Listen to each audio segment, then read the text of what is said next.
गहरा श्वास लेंगे, लंबा गहरा श्वास छोड़ेंगे, श्वास लेंगे, श्वास छोड़ेंगे, श्वास बाहर निकालते हुए एक साथ गायत्री मंत्र का उच्चारण करेंगे। श्वास लीजिए। ओम भूर्भुवः स्वः तत्सवितुर्वरेण्यं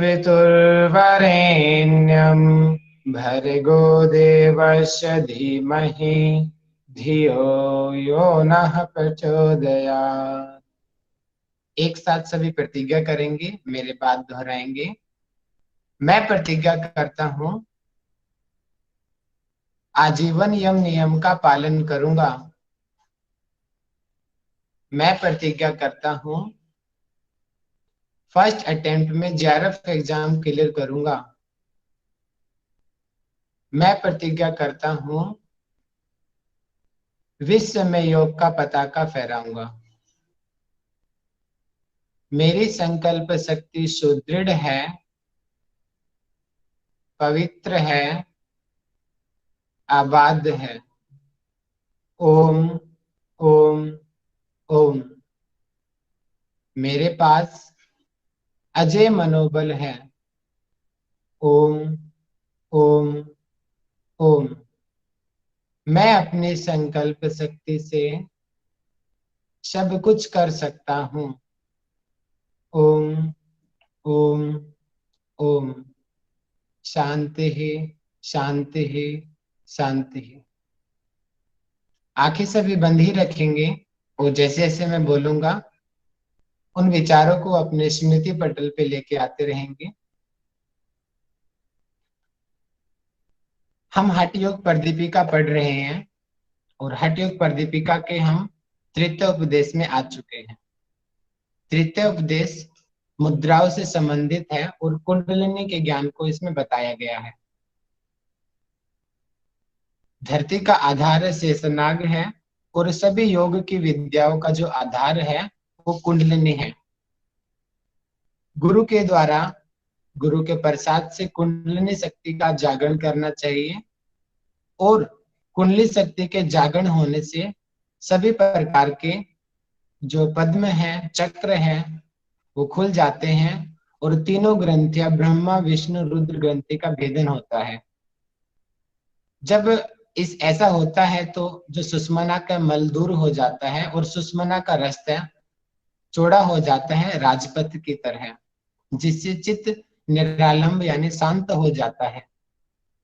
और सुषुम्ना के हमने पर्यायवाची शब्द यहाँ पे पढ़े, सुषुम्ना, शून्य पदवी, ब्रह्मरंध्र, महापथ, शमशान, शांभवी और मध्य मार्ग। इस तरह से 7 पर्यायवाची शब्द यहाँ बताए गए हैं। मुद्राओं के द्वारा कुंडली शक्ति को जागृत किया जा सकता है।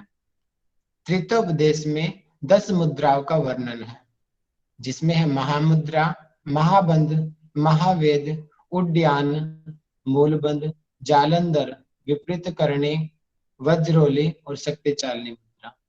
ये जो 10 मुद्राएं हैं ये जरा और मृत्यु को दूर करने वाली हैं। आदिनाथ ने बताई हैं। इन मुद्राओं का अभ्यास करने से 8 प्रकार के दिव्य ईश्वर की प्राप्ति होती है और इसीलिए ये सभी जो सिद्ध गण हैं उनकी प्रिय हैं और देवताओं को भी दुर्लभ है। इन मुद्राओं को गोपनीय रखना चाहिए, जिस प्रकार रत्न के पिटारे को रखा जाता है और जैसे कुलांगना का संगम चर्चा का विषय नहीं होता, इसी प्रकार मुद्राओं का विषय भी जिस किसी को नहीं बताना चाहिए।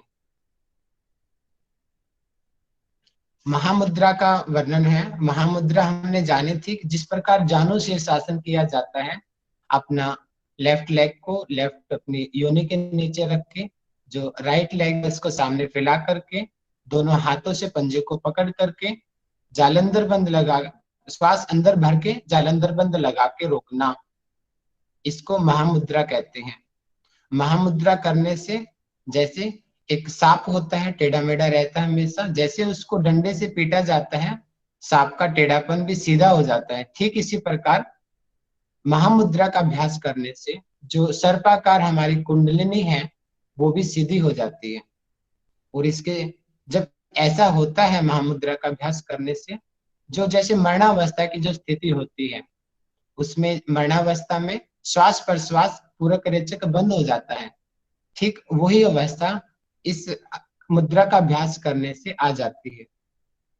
और इसका धीरे धीरे से छोड़ना चाहिए। महासिद्धि प्रदान करने वाली है। महामुद्रा का अभ्यास करने से महाकलेश जो है अविद्या रूपी, वो दूर होता है। इसीलिए महामुद्रा को श्रेष्ठ मुद्रा कहा गया है। इसका अभ्यास दोनों तरफ से बराबर संख्या में करना चाहिए। महामुद्रा का अभ्यास करने से जो योगी योग साधक अभ्यास करता है, उसके लिए कोई भी भोजन पथ्य पथ्य नहीं रहता, अर्थात उसकी जठराग्नि अत्यंत प्रचंड हो जाती है। उसको नीरस वस्तु में भी रस आने लग जाता है। अगर वो उसको विष भी दे दिया जाए तो वो भी अमृत की तरह उसको पच जाता है। और इसके अलावा 6 रोग, कुष्ठ रोग, कब्ज, गुल्म रोग, अजीर्ण आदि जो दोष हैं वो दूर हो जाते हैं। महामुद्रा महासिद्धि प्रदान करने वाली है। इसको अत्यंत गोपनीय हठ योग में बताया गया है। इसके बाद हमने पढ़ा कि महाबंध मुद्रा। महाबंध महाबंध साधारणतः जो अर्ध पद्मासन की स्थिति होती है, उसमें अपना जो बाई एड़ी है उसको योनि के नीचे रख दिया जाता है और दाया पाव को पद्मासन की तरह बाई जंघा पे रख देते हैं। इसी स्थिति में श्वास को भरा जाता है और जालंधर बंद लगाया जाता है और नीचे से योनि का आकुंचन किया जाता है, यानी मूल बंद लगाया जाता है। इसी को महाबंद कहते हैं। और जब ऐसा किया जाता है और इसी के दौरान मन को चित्त में स्थिर करना चाहिए, यह विधि है महाबंद की। अब महाबंद करने से इसको दोनों तरफ से लेफ्ट राइट बराबर करने के लिए बताया गया है। और इसका अभ्यास करने से कुछ जो विद्वान हैं, कुछ विद्वान गणों का मत है कि जालंधर बंद न लगा करके जो राजदंत है, जो आगे के दांत हैं, वहां पर जीवा को स्पर्श कर देना तो भी महाबंध मुद्रा उसकी सिद्ध होती है। इसके लाभ, महाबंध जो मुद्रा है उसको करने से जो समस्त जो नाड़ियों की जो ऊर्ध्व गति है वो निम्नगामी हो जाती है और इसीलिए महाबंध से महासिद्धि प्राप्त होती है। महाबंध का विशेष लाभ है जो कालपाश रूपी जो बंधन है वो समाप्त हो जाता है और इससे त्रिवेणी संगम होता है, ईड़ा पिंगला सिस्मना, और जो मन है केदार में स्थित हो जाता है। महावेद मुद्रा, महावेद मुद्रा की चर्चा यहाँ पे की गई है और इसका श्रेष्ठता यहीं से पता चल जाती है कि पहले ही बताया गया कि जैसे एक रूप लावण्य यानी कि बहुत सुंदर स्त्री बिना पुरुष के उसकी कोई समाज में कोई उसकी इज्जत नहीं होती, या वो उसके बिना अधूरी है, फलहीन है, ठीक इसी प्रकार महामुद्रा और महाबंध महावेद मुद्रा के बिना अधूरे हैं, फलहीन है। महावेद मुद्रा, अब महाबंध की जो स्थिति थी अर्ध पद्मासन की, उसी स्थिति में रहना है और दोनों हाथों को साइड में रखना है, जैसे उतान पादासन में रखते हैं, उतान पद्मासन।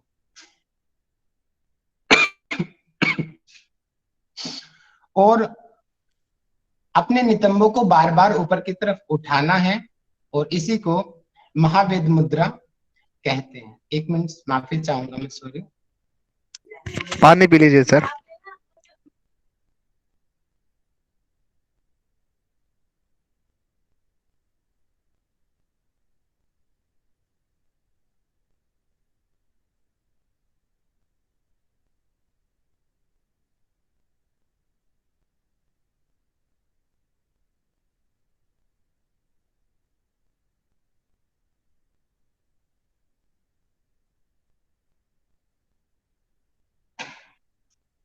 जी, हम थे महाबंध पे, महावेद पे।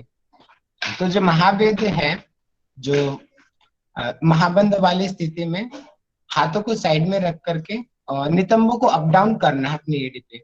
और इसको करने से क्या होता है, जो वायु जो ईड़ा और जो पिंगला में प्रवाहित हो रही थी वो दोनों से बंद होकर के सुषुम्ना में प्रवाहित होने लग जाते हैं। इसी को महावेद मुद्रा कहते हैं। और चंद्र को सोम, पिंगला को सूर्य तथा सुषुम्ना को यहाँ पे अग्नि कहा गया है।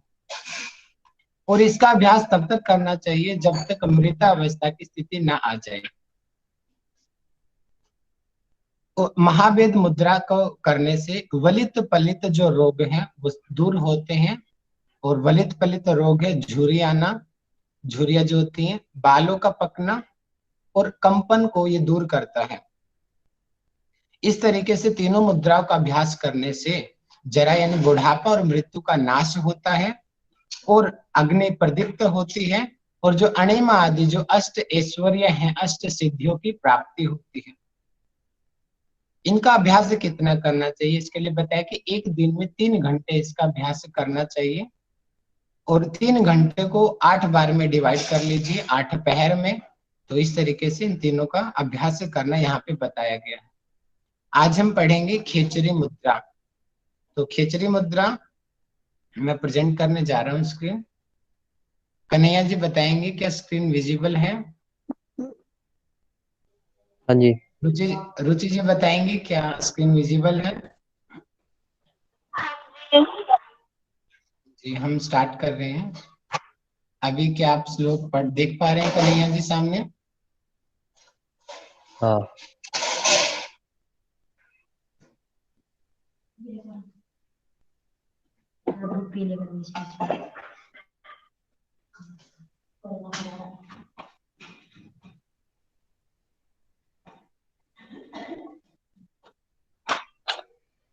जी हम स्टार्ट कर रहे हैं। अच्छा खेचरी, तो आज हम खेचरी मुद्रा ही विस्तार से पढ़ेंगे, तो सभी अच्छे से ध्यान देंगे। खेचरी मुद्रा हमने स्टार्टिंग में पढ़ी थी कि खेचरी मुद्रा सभी मुद्राओं में सर्वश्रेष्ठ है। इसीलिए खेचरी मुद्रा को उतने विस्तार से यहाँ पे करीबन 20 से 25 श्लोकों में बताया गया है और चतुर्थ उपदेश में भी वर्णन इसका मिलेगा। तो खेचरी मुद्रा, कपाल कुहरे जिह्वया परवेष्टा विपरीतगा भ्रुवोरंतर्गता दृष्टि मुद्रा भवती खेचरी। अर्थात कपाल कुहर, अब आप जानना जरूरी है कपाल कुहर बार बार आएगा। तो कपाल कुहर बोलते हैं जो तालु जो रंध्र होते हैं, यानी कि अगर हम एनाटोमी की बात करें तो उसमें नेजोफेरिंग्स आती है। फेरिंग्स के 3 भाग होते हैं ना, कि ऊपर नेजोफेरिंग्स, ओरोफेरिंग्स और नीचे लैरिंगोफेरिंग्स। यानी कि जो मुख के जो ठीक पीछे होता है और ऊपर की तरफ का जो रास्ता होता है उसको नेजोफेरिंग्स बोलते हैं। उसी छिद्र को कपाल कुहर यहाँ पे बोला गया है। यानी कि जो ऊपर की तरफ जीभ को पलट के पीछे की तरफ ले जाना है, प्रविष्टा विपरीतगा, कि जीभ को पलटना है और पीछे ऊपर तार में ले जाना है ऊपर की तरफ। यानी कि नाक के ऊपर, नाक जहां से ऊपर आ रहा है, नाक का छिद्र उस तरफ जिह्वा को ऊपर की तरफ डालना है।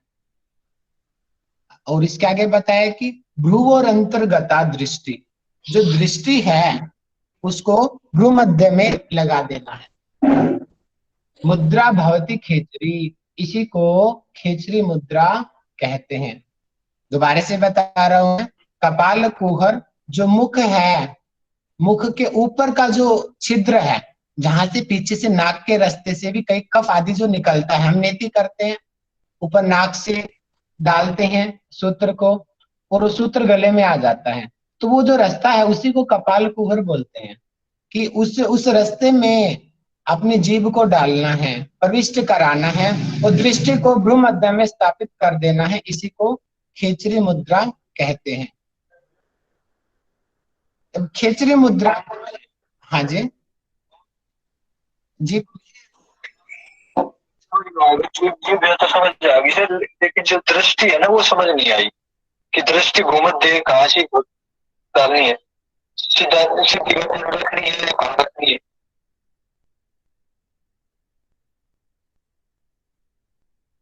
तो दृष्टि है, ठीक है जी, सुनिए।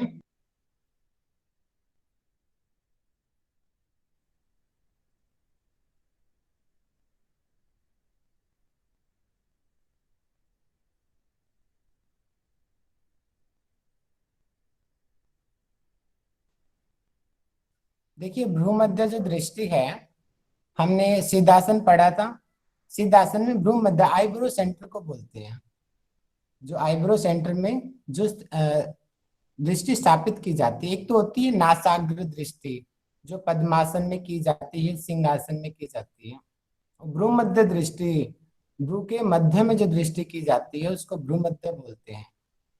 ठीक है जी, अब आशा है कि आपका डाउट क्लियर हो गया होगा, और प्रयास करिए कि क्वेश्चन को लास्ट में पूछिए। जी गुरुजी। आप शायद पहला दिन आपका है, आगे ध्यान रखिए। नेक्स्ट क्वेश्चन, आगे हम बढ़ते हैं। छेदन चालन दोहई कलाम क्रमेण वर्धये तावत सा यावत भ्रूमध्यम स्पर्शति यदा खेचरी सिद्धि। भैया स्क्रीन शो नहीं हो रही। अच्छा सॉरी, देखो ऐसे बीच में आ जाते हैं तो थोड़ा सा विचलित हो जाते हैं, तो इसलिए आप प्रयास कीजिए बीच में ना बोले। मैं दोबारा बता देता हूँ। छेदन चालन दोहे कलाम कर्मेण वर्धये तावत सा यावत भ्रूमध्यम स्पर्शति तथा तथा खेचरी सिद्धि। अर्थात यहाँ पे तीन चीजें आती हैं, बहुत विशेष, बहुत यहाँ से क्वेश्चन आता है। छेदन पहला, दूसरा चालन, और तीसरा दोहन। यानी कि क्वेश्चन आता है कि खेचरी की सिद्धि के लिए तीन चीजें कौन कौन सी की जाती है।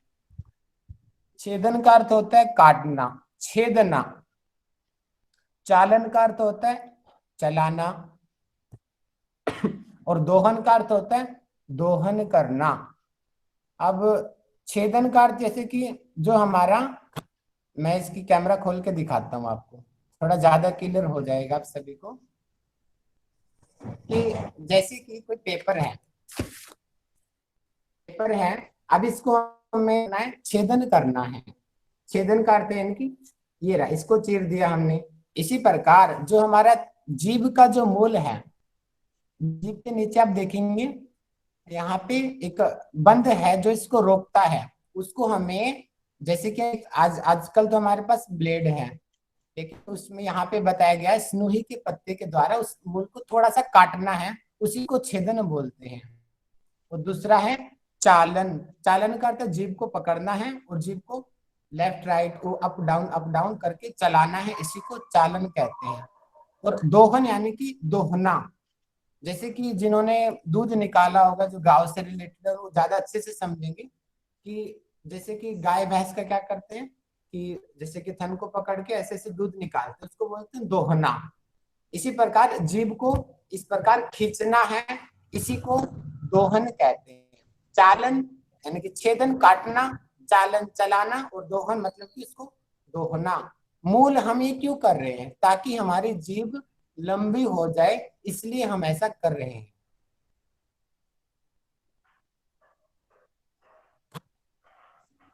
दोबारा से आते हैं अपने श्लोक के ऊपर। छेदन चालन दोही कलाम क्रमेण वर्धये तावत। अर्थात हमें तब तक बढ़ाना है जब तक छेदना है, चलाना है, दोहना, वर्धये तावत, तब तक सा यावद भ्रूमध्यम, कि जो भ्रूमध्य को स्पर्श ना कर ले। स्पर्शति, जो भ्रूमध्य है, यहाँ पे हम भ्रूमध्य बाहर से भी ले सकते हैं और अंदर से भी ले सकते हैं, लेकिन ज्यादातर विद्वान अंदर से लेते हैं कि अंदर जब तक कपाल कुहर में ना स्पर्श कर जाए। तदा खेचरी सिद्धि, उसी को हम खेचरी सिद्धि कहते हैं। अब क्वेश्चन बनता है कि जीवा को कब तक हमें खींचना है, तो उत्तर आएगा जब तक जो जीवा है भ्रूमध्य को स्पर्श न कर ले, तब तक उसका छेदन चालन दोहन करते रहना है बार बार। आगे हम बढ़ते हैं। ये आ गया, अब ये आ गया कि उसकी छेदन कैसे करना है। अगला श्लोक उसके ऊपर है। स्नूहि पत्र निभम शस्त्रम सुतीक्ष्णम स्निग्ध निर्मलम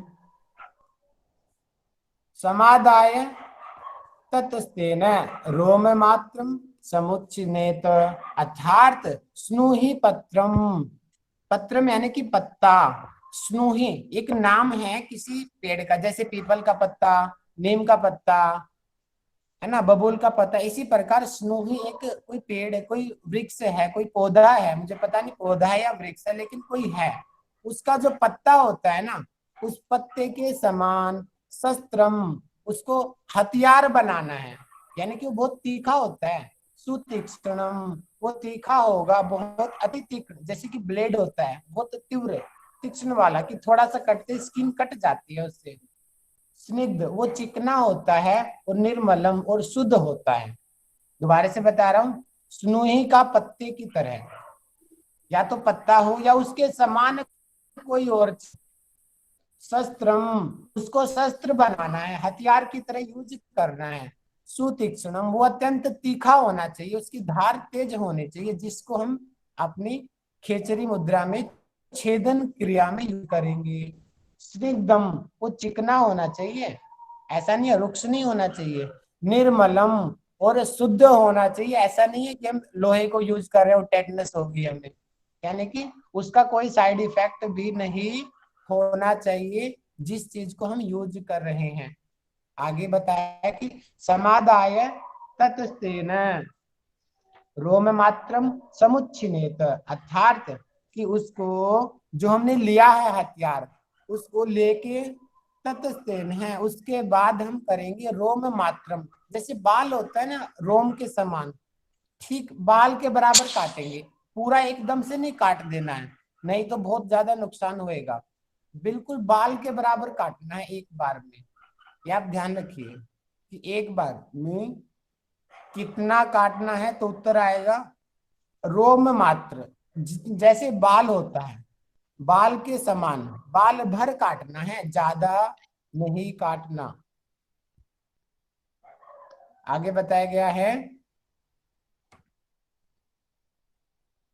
और उसके बाद क्या करना है, ततः, यहाँ पे क्या आया था, छेदन, चालन, और तीसरा था दोहन। अब दोहन क्रिया कैसे करनी है, चालन तो खाली हाथ से पकड़ के हम चला सकते हैं, अब दोहन में हमें किस चीज से रगड़ना है, अब उसकी चीज में यहाँ पे वर्णन है। दोहन कैसे करेंगे, हम उसको खींचना है, तो ततः सेंधो पथ्याभ्याम चूर्णिताभ्याम परघर्षयेत पुनः सप्त दिने प्राप्ते रोम मात्रम समुच्छिनेत, अर्थात बताया गया है कि ततः यानी कि इसके बाद, किसके बाद, पहले हमने छेदन कर लिया, छेदन के बाद में उंगली से चालन कर लिया, अब चालन के बाद में तीसरा क्या बच गया, दोहन। अब दोहन करेंगे किससे, सेंधव, यानी कि सेंधा नमक, पथ्याभ्याम, अर्थात जो हृतकी है, यानी कि हरड़ है, हरड़ और सेंधा नमक, दो चीज हमें यहाँ लेनी है। चूर्णिताभ्याम, मतलब कि उनका चूर्ण लेना है, वो हार्ड होती है बहुत, लेकिन उसको पीस के जो उसका पाउडर बचेगा, उस पाउडर को पर घर्षित, घर्षण करना है, इस पे, जीभ पर। पुनः सप्त दिने प्राप्ते रोम मात्रम समुच्छिनेत, अर्थात पुनः, अब एक दिन रगड़ लिया, उसके बाद क्या करना है, पुनः सप्त दिने, यानी कि 7 दिन के बाद दोबारा से प्राप्त रोम मात्रम समुच्छिनेत, फिर से बाल के बराबर काटना है, फिर चालन क्रिया करनी है, और फिर दोहन क्रिया करनी है। ऐसे कि आपको समझ आया होगा। छेदन, चालन और दोहन, दोहन करते हैं सेंधा नमक से और हरड़ से, जो हृत की होती है। इन शब्दों को ध्यान रखेंगे। हठ रत्नावली में एक चीज और बताई गई है, लेकिन यहाँ पर दो चीज बताई गई है, जब हठ रत्नावली पढ़ाऊंगा वहां पे मैं बताऊंगा आपको। अभी आप ध्यान रखिए, सेंधा नमक और हरड़े का चूर्ण हठ योग प्रदीपिका में बताया गया है। आगे हम पढ़ते हैं, एवं क्रमेण षण्मासम नित्य युक्त है समाचरेत। षण्मास, आसन मूल सिरा बंध प्रणश्यति, अर्थात यहाँ पे इसको बोलेंगे रसना मूल। क्षण मासात रसना मूल एवं क्रमेण क्षण मासम, यानी कि इसी कर्म को क्षण मासम 6 महीने तक दोहराना है। कौन सा क्रम? जो हम कर रहे हैं, बाल बराबर काटना, चलाना और सेंधा नमक और हरड़ से घर्षण करना, हर सप्ताह बाद हम कर रहे हैं ना इस क्रम को, तो इसको 6 महीने तक लगातार करना है। नित्य युक्त है मतलब कि प्रतिदिन युक्त है, यानी कि युक्त विधि से, जो विधि बताई गई है समाचरित करना है। क्षण मासात, अब क्या होगा जब 6 मास हो जाएंगे? क्षण मासात रसना मूल, रसना बोलते हैं जिह्वा को। अब जिह्वा का मूल क्या है? आप शीशे में देखेंगे कि जिह्वा के नीचे 2 चीजें हैं जो जिह्वा को रोकती है पीछे जाने से, उसको जिह्वा मूल कहते हैं। शिराबंध भी बोलते हैं उसको। शिराबंध प्रणश्यति, वो जो शिराबंध है वो हट जाता है, क्योंकि थोड़ा थोड़ा रोम के बराबर हम हर सप्ताह काटते जाएंगे तो 6 महीने में वो शिराबंध हट जाता है। अब शिराबंध हट गया तो जीभ की लंबाई ऑटोमेटिक बढ़ जाएगी, जीभ अपने आप पीछे चली जाएगी। इसीलिए बार बार उसका छेदन, चालन और दोहन किया जाता है। आगे बढ़ते हैं।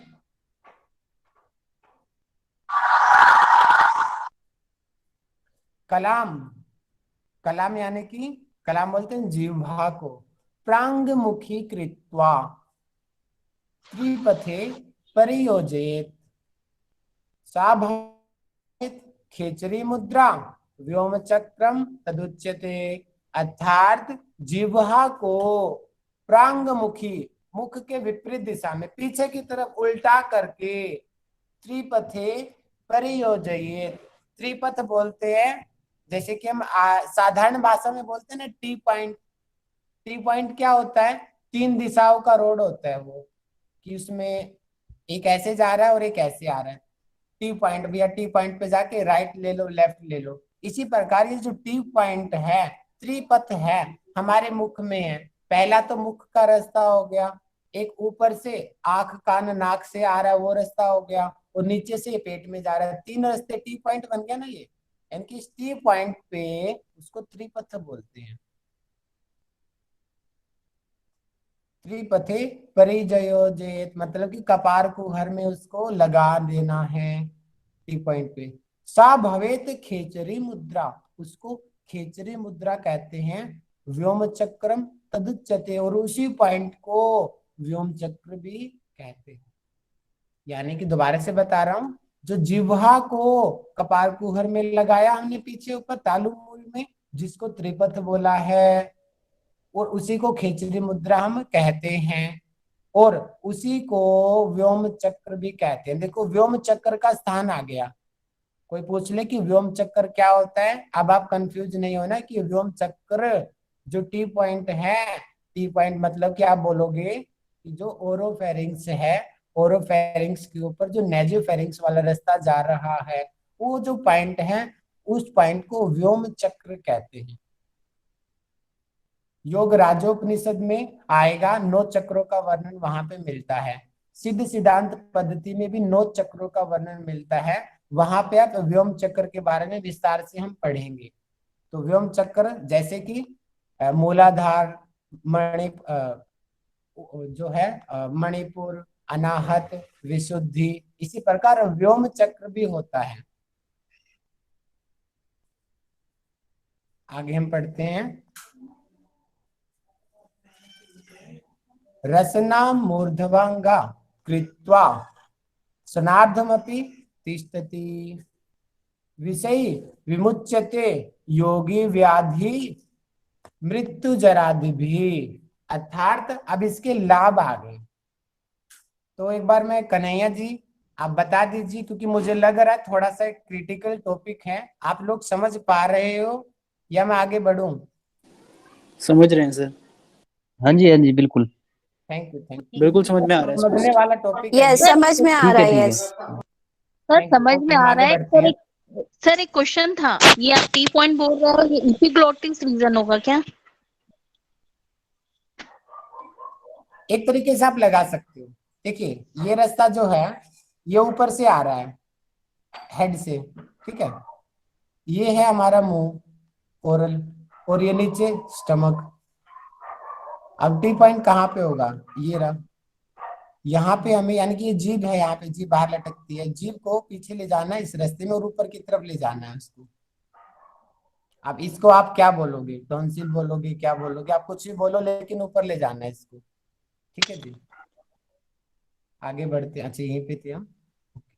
हाँ, रसना मूर्धवग का कृत्वा, कि जो रसना है अर्थात जो हमारी जीभ है उसको मूर्धंगा यानी कि ऊर्धगा यानी कि ऊपर ले जा करके क्षणार्धमपि तिष्ठति, मतलब कि क्षण मात्र, सेकंड का भी जो क्षण बोलते हैं चुटकी बजाने को, उसको बोलते हैं क्षण, यानी कि क्षण मात्र भी अगर जो हमारी जो जीभ है वो ऊपर लग जाए मात्र एक क्षण, तो उससे क्या होगा?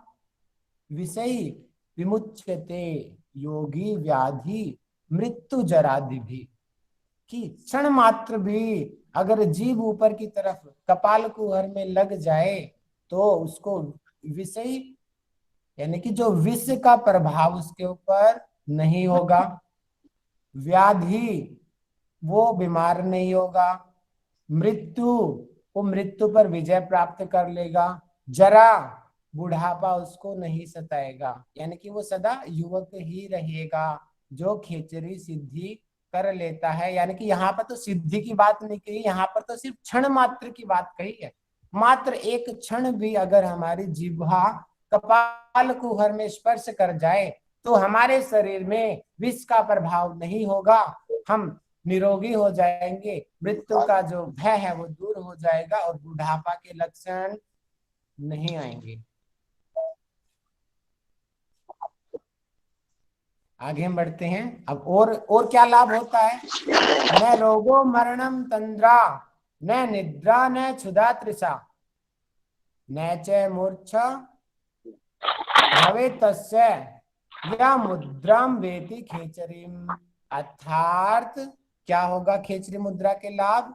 न रोगो मरणम, मतलब कि बीमारियां नहीं होंगी, न तंद्रा, तंद्रा बोलते हैं उबासिया आना, नींद की पूर्व की जो स्थिति होती है तंद्रा, न निद्रा, नींद भी उसको परेशान नहीं करेगी, न क्षुधा, उसको भूख परेशान नहीं करेगी, न तृषा, उसको प्यास परेशान नहीं करेगी, न च मूर्छा, वो मूर्छित नहीं होगा, वो बेहोश नहीं हो सकता, यो मुद्राम वेति खेचरी, जो मुद्रा का खेचरी मुद्रा को सिद्ध कर लेता है, ऐसे रोगी को कभी रोग नहीं होंगे, कभी तंद्रा नहीं होगी, कभी निद्रा उसको सताएगी नहीं, कभी भूख नहीं सताएगी, कभी प्यास नहीं सताएगी, कभी वो मूर्छित नहीं होगा, जो खेचरी मुद्रा को सिद्ध कर लेता है।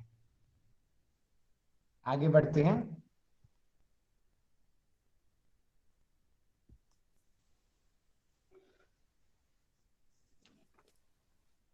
पीड्यते नैष रोगेण लिप्यते नैच कर्मणा बाध्यते नैष कालेन या मुद्रा वेति खेचरीम, अर्थात कि पीड्यते, पीड़न की करना, किससे कौन पीड़ित होते हैं? बीमारी से, जैसे थोड़ी देर पहले मैं खांसी से हो गया था आप लोगों के सामने, कि रोगों से पीड़ित नहीं होंगी, लिप्यते नैच कर्मणा, वो कर्मों में लिप्त नहीं होगा, बाध्यते नैष कालेन, जो काल है जन्म मृत्यु का जो चक्र है उससे वो मुक्त हो जाएगा, उसमें बाधित नहीं होएगा।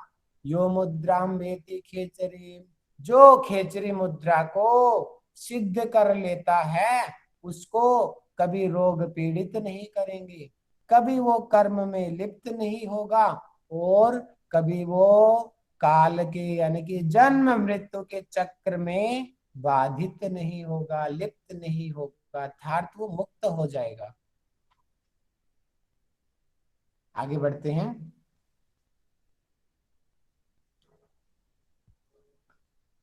चित्तम चरति खे,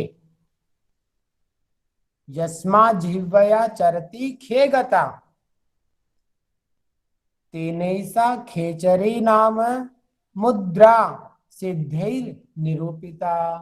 अर्थात चित्तम चरति, खे बोलते हैं आकाश को, खग बोलते हैं ना, खग पक्षी को बोलते हैं खे, यानी कि आकाश की बात हो रही है, शून्य स्थान की बात हो रही है। चित्तम चरति, जो चित्त है वो शून्य में विचरण करता है। जिह्वया चरति खे, जो जीव, यहाँ पे अब शरीर के अंदर खे क्या होगा, शरीर के अंदर खे होगा जो हमारा कपाल कुहर है। अंतराकाश जिसको शब्द बोला जाता है, अंतराकाश, वो शरीर का खे है। तेनैसा खेचरी नाम की, उस यह खेचरी नाम की मुद्रा सिद्धि निरूपिता, जो सिद्ध लोग इसको निरूपित यानी कि कहते हैं, पुकारते हैं। दोबारा से बता रहा हूं क्या, चित्तम चरति खे, कि जो चित्त है वो शून्य में विचरण करता है। जिह्वया चरति खे गता, कि जो जिह्वा है वो कपाल कुहर में, अंतराकाश में, खे आकाश में गता, गति करती है। तेनैसा खेचरी नाम मुद्रा, उसको खेचरी मुद्रा सिद्धि निरूपिता, जो सिद्ध लोग हैं, जो श्रेष्ठ योगी लोग हैं, वो खेचरी नाम से पुकारते हैं। आगे बता रहे हैं, आज पूरा का पूरा लेक्चर खेचरी पर ही है। इतनी बड़ी खेचरी को यहाँ पे बताया गया है। खेचरिया मुद्रितम येन विवरम लंबिकोर्दतः न तस्य क्षरते बिंदुः कामिन्नया सलेसी तस्य च।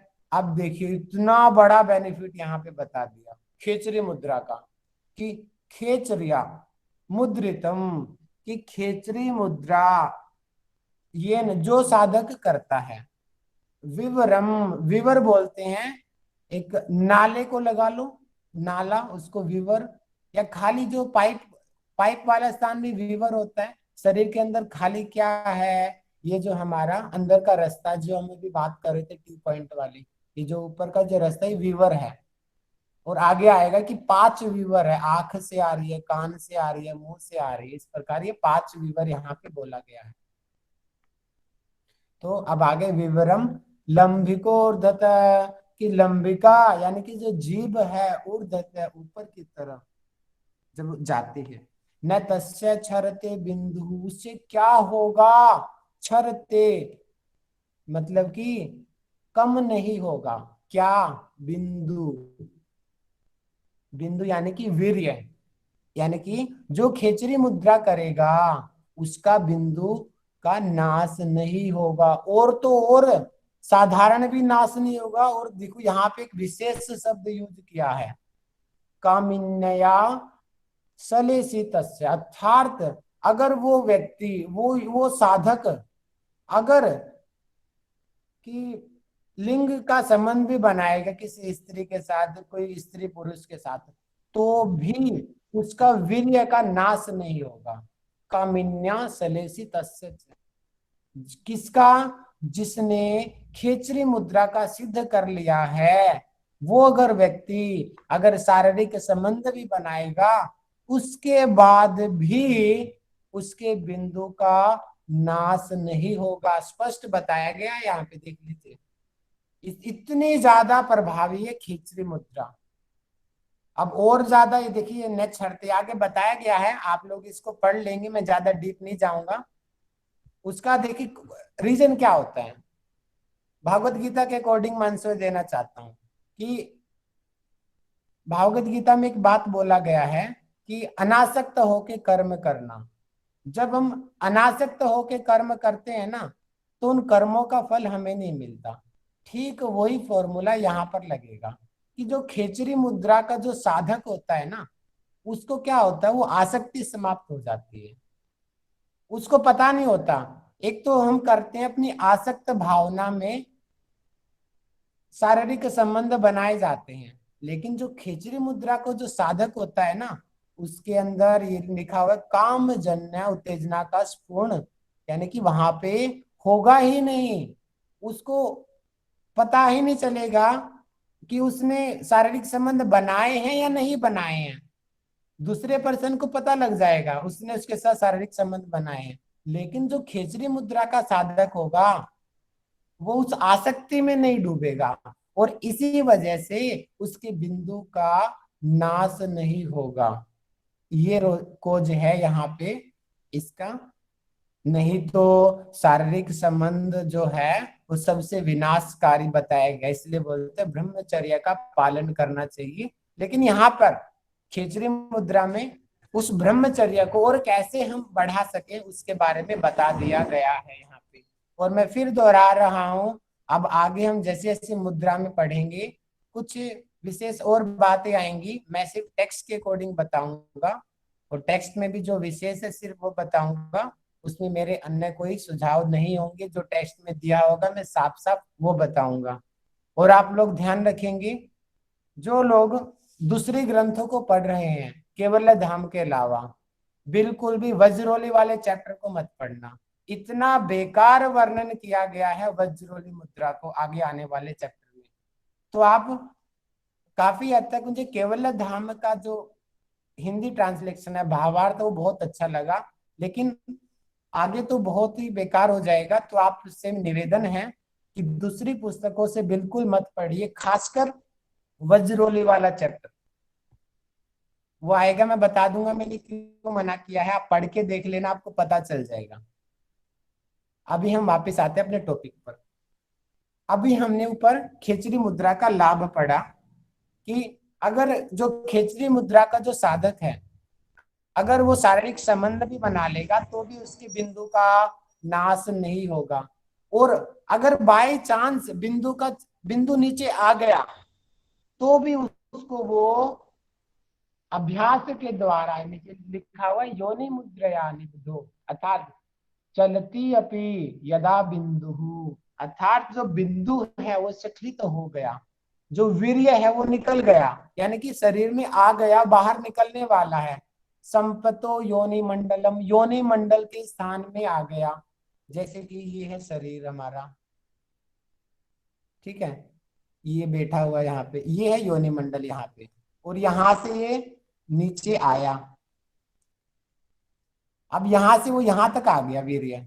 अब क्या होगा, अब जिसका जो अभ्यासी नहीं होगा उसका तो वीर्य बाहर निकल जाएगा लिंग के जरिए, लेकिन उसका यहाँ पे बताया कि वज्रुत्थम हतः सक्तया निबंधो, सक्त्या मतलब कि जबरदस्ती, उसको फोर्सफुली योनि मुद्रा यानी कि जो वज्रोली का अभ्यास है, योनि मुद्रा का जो अभ्यास है, जो मूलबंध एक तरीके से उसकी सामान्य प्रक्रिया आप समझ सकते हो योनि मुद्रा की, उसके द्वारा जो वीर्य जो नीचे आया है, जो बिंदु नीचे स्खलित हो गया है, उसको वापिस लिया जा सकता है। इसीलिए वज्रोली मुद्रा भी बहुत श्रेष्ठ अभ्यासों में से एक है, लेकिन कुछ ग्रंथों में वज्रोली का पूरी परिभाषा ही बदल दी गई है, हैरान रह जाएंगे उसको पढ़ के। तो यहाँ पे आप लोग समझ पाए, अगर बाय चांस, जैसे कि अभी हमने ऊपर क्या पढ़ा था कि जो खेचरी मुद्रा का जो अभ्यासी है उसका बिंदु स्खलित नहीं होता, अगर बाय चांस उसका बिंदु नीचे आ भी जाता है तो भी वो योनि मुद्रा यानी कि वज्रोली मुद्रा के अभ्यास के द्वारा उस बिंदु को वापस ऊपर ले जाता है। अब बिंदु क्या होता है उसके बारे में हम आगे पढ़ेंगे। बिंदु ही हमारे जन्म मृत्यु का कारण होता है वास्तव में, जिसकी वजह से हम बूढ़े होते हैं, जिसकी वजह से हम बीमार होते हैं, और शास्त्र में बताया गया है कि मात्र 1-2 बूंद ही हमारे अंदर जो बिंदु होता है। आगे बताया गया है अगले श्लोक में, ऊर्ध्व जिह्वय स्थिरो भूत्वा सोमपानम करोति मासार्धेन न संदेहो मृत्युम जयति योगवित, अर्थात ऊर्ध जिह्वया, जिह्वा को ऊपर स्थित करके सोमपानम करोति। सोमपान किसको बोलते हैं? ऊपर एक चंद्रमंडल आता है। मैं डायग्राम से आपको समझाता हूं कि ये है आदमी कोई, ठीक है, ये बैठा हुआ है पद्मासन में, ठीक है जी। दूसरे में भी बना देता हूं ताकि दोनों ग्रुप एक साथ समझ जाएं, ठीक है जी। ये आदमी बैठा हुआ है। अब ये जो ऊपर का स्थान है, यहाँ पे होता आज्ञा चक्र जो है, आज्ञा चक्र आप सभी को पता है। आज्ञा चक्र में जो स्थान है इसको चंद्रमंडल का स्थान बोलते हैं आज्ञा चक्र में, और जो नाभि वाला भाग है उसको सूर्य मंडल बोलते हैं। अब चंद्रमंडल से मैं दूसरा कलर दिखाता हूं चेंज करके। चंद्रमंडल से यहां से जो है स्राव होता है उसका बिंदु का, ऊपर से नीचे, और सूर्य में आकर भस्म हो जाता है। फिर से जानिए कि ऊपर है चंद्रमंडल और नीचे है सूर्यमंडल। ऊपर से चंद्रमंडल से सोम गिरता है, सोम रस, जिसको हम अमृत भी बोलते हैं, और नीचे सूर्य में आकर के वो भस्म हो जाता है। और इसी की भस्म होने की वजह से हम बूढ़े होते हैं, शरीर कमजोर होता है, और जिसकी वजह से हमें मृत्यु होती है। अगर हम इस प्रोसेस को रोक दें तभी हम अपनी आयु को बढ़ा सकते हैं, या बोले तो अमर हो सकते हैं। ऐसा हठ योग बोलता है। हठ योग के जो तंत्र शास्त्र हैं वो बोलते हैं कि अगर हमने इस प्रक्रिया को रोक दिया कि जो बिंदु ऊपर से नीचे आ रहा है, इसको प्रोसेस को हमने कंट्रोल कर लिया, तभी बोलते हैं कि उसको जरा मृत्यु से मुक्त हो जाएगा, उसकी आयु सहस्त्रों वर्ष हो जाएगी। दोबारा से बता रहा हूं, ऊर्ध जिह्वा स्थिरो, यानी कि ऊपर की तरफ जिह्वा स्थिर करके, उसको हमने क्या बोला था? खेचरी मुद्रा बोला है हमने, जब जिह्वा ऊपर स्थित हो जाए। सोमपानम करोति, जो ऊपर से जो स्राव हो रहा है चंद्रमंडल से, उसको सोम रस बोलते हैं, सोम रस, और उसको अमृत भी बोला जाता है। सोमपान करोति, तो आगे हम पढ़ेंगे कि जिह्वा से अलग अलग तरीके का स्वाद आता है। वो सोमपाद भी होता है, कुछ और रस भी उसमें होते हैं। तो मतलब कि जब जिह्वा जब ऊपर कपाल कुहर में जाएगी ना, तो ये सोम रस का जो स्राव अभी मैंने जो डायग्राम से बताया था, जो ऊपर से नीचे आ रहा है, वो जिह्वा उसको रोक देगी।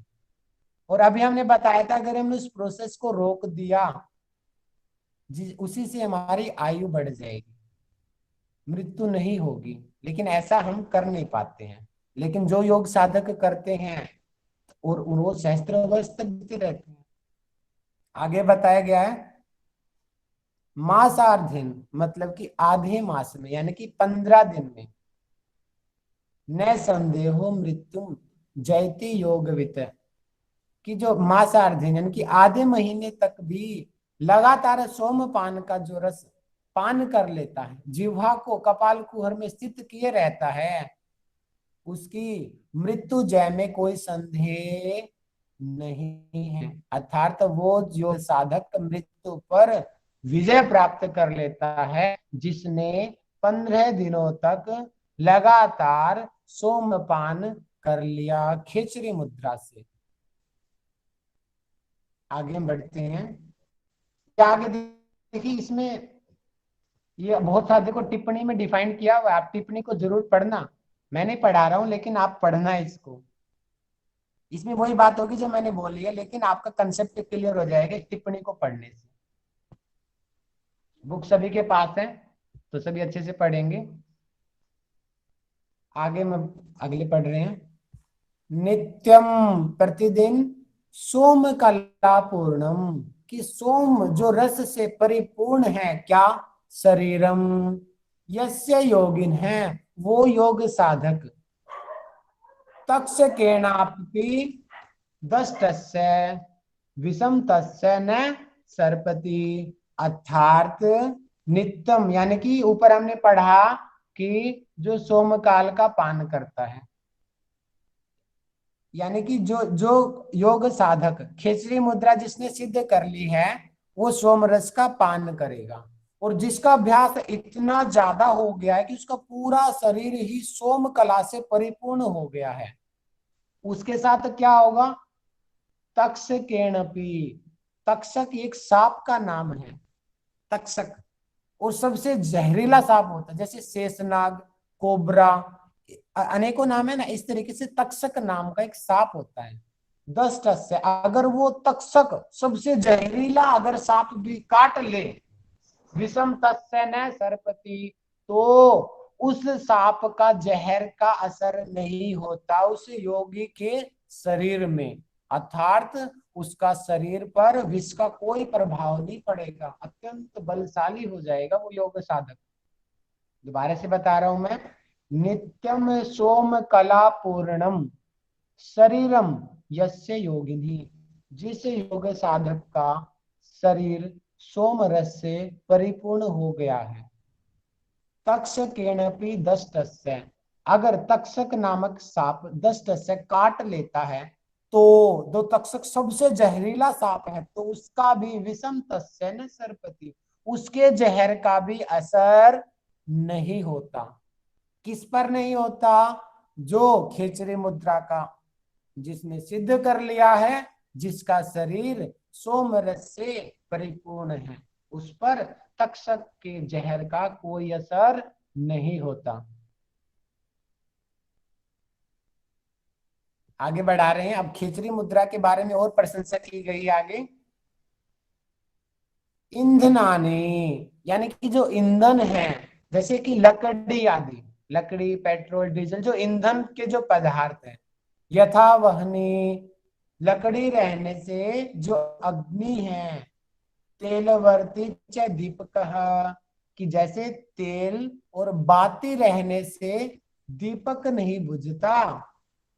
जैसे कि आपने देखा होगा ना, एक दिए को हमने जला दिया, अगर उसके अंदर तेल और बाती है और उसका स्थान हमने अनुकूल रख दिया, यानी कि बाहर से वायु भी उसको ज्यादा डिस्टर्ब नहीं करेगी, तो वो दिया बुझता नहीं है, जलता रहता है। इसी प्रकार चूल्हे में हमने अग्नि जला दी और उसमें हमने अच्छी मात्रा में कोयला, लकड़ियां, कोई भी ईंधन पदार्थ, अगर जब तक वो ईंधन पदार्थ उसमें रहेगा वो अग्नि नहीं बुझती।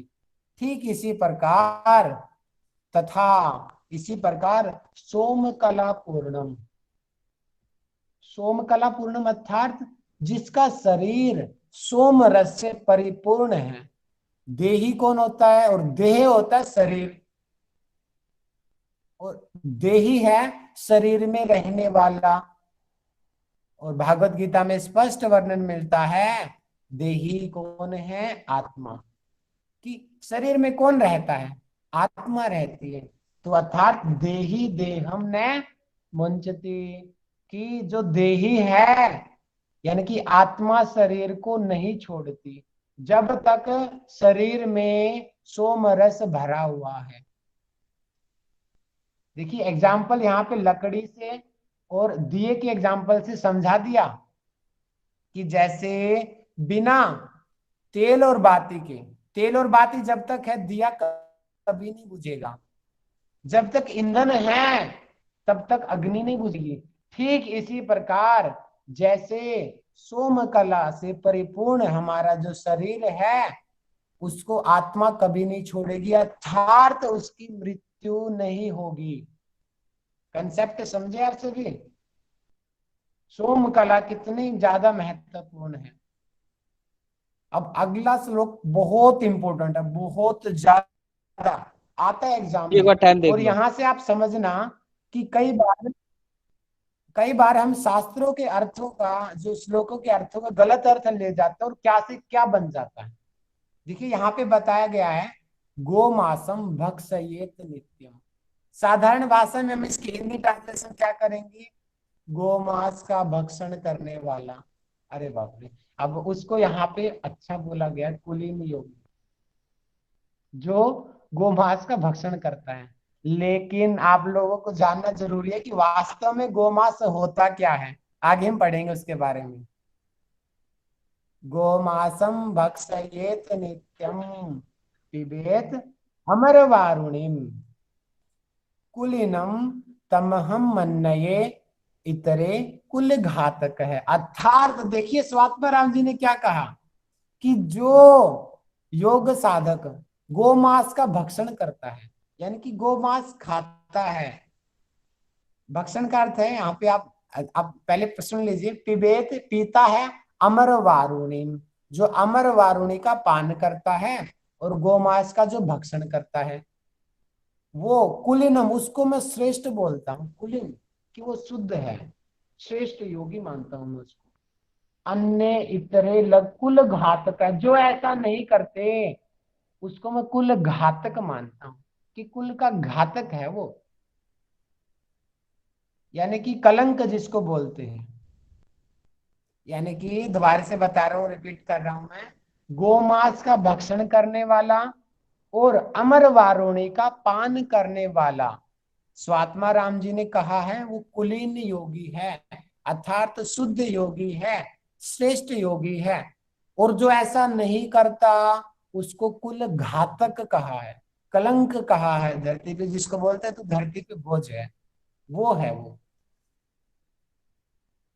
आगे हम इसका अर्थ जानते हैं कि वास्तव में गोमांस का अर्थ क्या होता है। राहुल, सॉरी टू इंटरप्ट, जी, बट टाइम हो गया, लेकिन डाउट्स भी बहुत सारे हैं, तो आप देख लो एक बार। अच्छा टाइम हो गया? अरे बाप रे, सॉरी सॉरी सॉरी सॉरी, एक मिनट रुक जाओ। अरे ये आज थोड़ा समझने का टॉपिक था ना, इसलिए मुझे टाइम का भी नहीं पता चला समझाने में, लेकिन आप लोग समझ पाए जितना मैंने समझाया। जी जी आचार्य जी बहुत जी अच्छा। जी इसको भी क्लियर कर दो जी, बाद में देना। इसको भी क्लियर कर दो।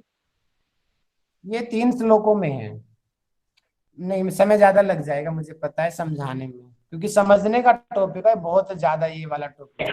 अगर आप राहुल, मैं बोलना चाहूंगी, हेलो।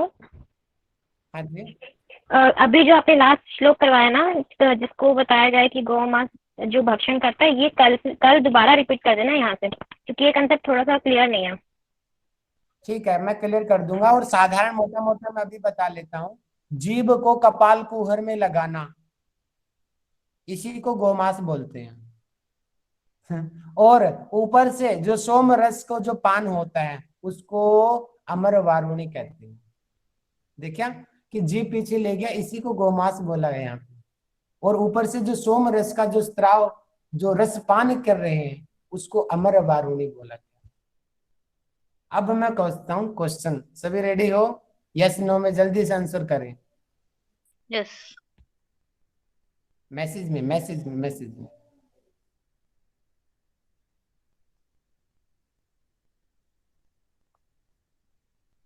ठीक है जी, पहला प्रश्न मेरा आप लोगों से आज का, आप सुषमना के 7 नाम टाइप करें और कृष्ण कन्हैया से मैं रिक्वेस्ट करूंगा कि वो माइक खोल के बताएं सुषमना के 7 नाम।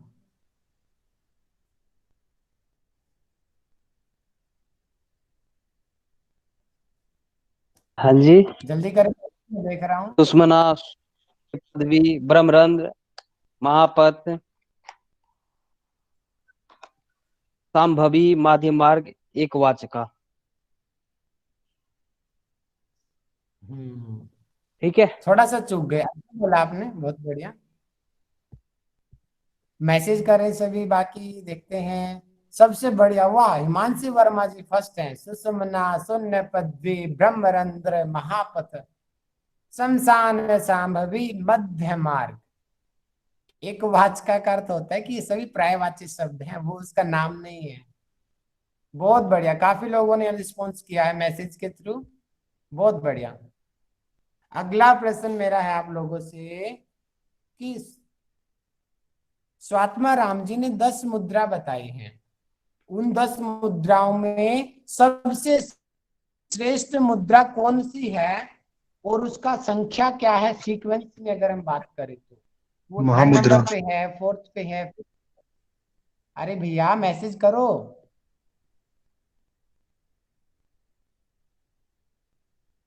और महामुद्रा आपने उत्तर दिया है, गलत है।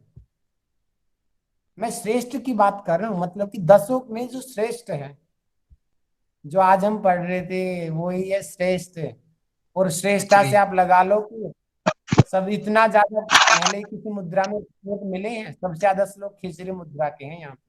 तो खेचरी मुद्रा ही सर्वश्रेष्ठ मुद्राओं में बताई गई है। और खेचरी मुद्रा 4th नंबर पे है, जो 5 नंबर कर रहे हो गलत है। महामुद्रा, महाबंध, महावेदस्य खेचरी 4 नंबर पे है ना खेचरी मुद्रा। ठीक है, अगला क्वेश्चन है मेरा आप लोगों से। आप बताएंगे खेचरी मुद्रा में दृष्टि कहां पर होनी चाहिए, मैसेज कीजिए।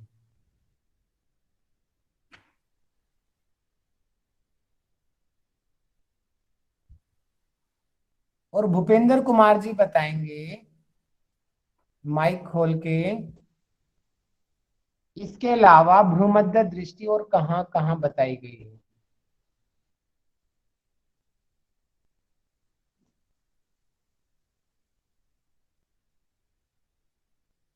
सर भ्रुकुटी के बीच में ये आंखों के, मतलब दोनों आंखों के बीच में। और इसके अलावा भ्रूमध्य दृष्टि कहां कहां बताई गई है। लगाओ दिमाग, भगाओ अपने दिमाग को। सर ये जहाँ तिरुपति जो ये टी पॉइंट पर। अरे भैया मैं पूछ रहा हूँ, पद्मासन ने बताई है, भद्रासन ने बताई है, सिद्धासन ने बताई, कौन से आसन ने बताई है। सर मुझे अभी जो ना, ये अभी ज्यादा दिन नहीं हुए हैं सर, 2-3 दिन से मैं ज्वाइन हूँ। ठीक है जी, कोई एक सामने आके बताइए कौन से आसन में बताई गई है। पीछे वाले टॉपिक में जो रह रहे हैं। कोई बात नहीं, कोई भी आइए सामने बताइए। सिद्धासन में। बहुत बढ़िया, बहुत बढ़िया। तो अब अगला क्वेश्चन मेरा है आप लोगों से, नासाग्र दृष्टि किस आसन में बताई गई है। मैसेज करें। सिंहासन। तो नीता शर्मा जी माइक खोल के बताएं।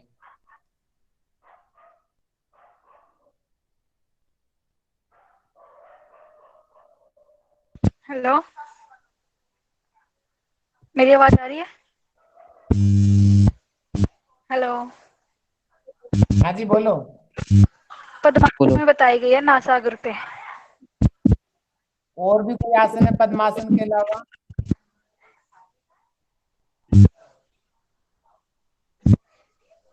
सिंहासन। हाँ, सिंहासन में। सिंहासन, ध्यान रखो, सिद्ध नहीं, सिंहासन। अगला प्रश्न मेरा आप लोगों से कि ऐसी कौन सी मुद्रा है जिसमें योग साधक अगर सिद्धि पाले तो उसके बिंदु का नाश नहीं होता। उस मुद्रा का खेचरी क्या मुद्रा। मैसेज करेंगे। खेचरी मुद्रा। बहुत बढ़िया, सभी टाइप करो अच्छे से, दिखना चाहिए मुझे रिस्पॉन्स कितने लोग कर रहे हैं। खेचरी मुद्रा, बहुत बढ़िया आंसर दिया। अगला प्रश्न है मेरा आप लोगों से, समझिए पहले मेरा क्वेश्चन को। बिंदु नीचे योनि मंडल में आ गया तो उस समय उस बिंदु को वापस ले जाना है, कौन सी मुद्रा से करेंगे, मैसेज करें। बहुत बढ़िया, बहुत बढ़िया। 1-2 लोगों का गलत आंसर आ रहा है, मतलब आप समझे नहीं मैंने जो समझाया था, लेकिन काफी लोगों के आंसर करेक्ट है। बहुत बढ़िया। अंजू बंगारी जी आपका आंसर गलत है। अरे बाप रे, AR गोल्ड मूलबंध कहां से आ गया बीच में अब।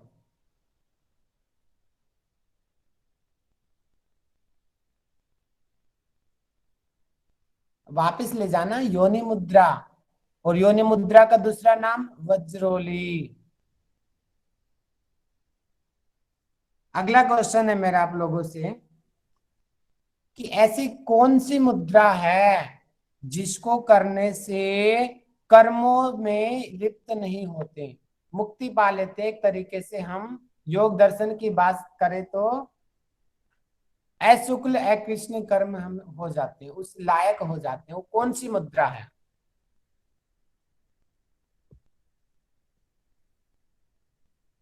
बहुत बढ़िया, खेचरी मुद्रा, कर्मों से लिप्त नहीं होते। और राजेश जी माइक खोल के बताइए, बाकी सभी टाइप कीजिए खेचरी मुद्रा के अन्य लाभ। हेलो जी जी सर, खेचरी मुद्रा के जो लाभ है उनमें सबसे पहले तो मैं बताना चाहूंगा कि विष का जो प्रभाव होता है वो भी शरीर पे नहीं पड़ता, और जो मृत्यु, जरा और मृत्यु होती है उससे हमें छुटकारा मिलता है। तंद्रा और उबासियां जो आती हैं उन समस्याओं से हमें छुटकारा मिलता है। भूख प्यास की जो परेशानियां होती हैं उनसे छुटकारा मिलता है। हमारा शरीर कभी मूर्छा नहीं आता है शरीर में। जरा और मृत्यु के बंधन से हमें मुक्ति मिल जाती है, और चित शून्य में वितरण करता है। ठीक है, सबसे बड़ा जो इसका लाभ है वो है कि हमारा जो वीर्य है उसका कभी नाश नहीं होता है। और ये जो हमारा आज्ञा चक्र है उसमें चंद्रमंडल से जो सोमरस टपकता है वो हमारे सूर्य मंडल जो मणिपुर चक्र में होता है उसमें जाने से उसे रोकता है। और इसको अगर हम 15 दिनों तक सोमरस का पान कर लेते हैं तो हम मृत्यु पर भी विजय प्राप्त कर लेते हैं। और सबसे जो तक्ष जहरीला सर्प होता है वो काटने पर भी उसके जहर का असर अपने शरीर में नहीं होता है। जी सर। परफेक्ट, बहुत बढ़िया, पूरा आंसर दे दिया आपने तो एक बार में। बहुत बढ़िया राजेश जी। इसका धन्यवाद मतलब सर। आप पूरी एकाग्रता के साथ सुन रहे थे हमारी बातों को। बहुत बढ़िया। अगला मेरा प्रश्न है, बहुत बढ़िया। मैसेज में भी बहुत सारे लोगों के काफी अच्छे आंसर दिए हैं। प्रेरणा जी ने, निशा जी ने, बहुत बढ़िया, लिंता जी ने बहुत अच्छे आंसर दिए हैं। अगला क्वेश्चन है मेरा कि मैसेज करेंगे कि खेचरी मुद्रा को, यानी कि जीव को भ्रूमध्य तक में ले जाना है, तो उसमें कितनी क्रियाएं की जाती है, उन क्रियाओं का नाम टाइप करें। नाम भी लिखना है जी, नाम भी लिखना है। और शालिनी जी माइक खोल के बताएं।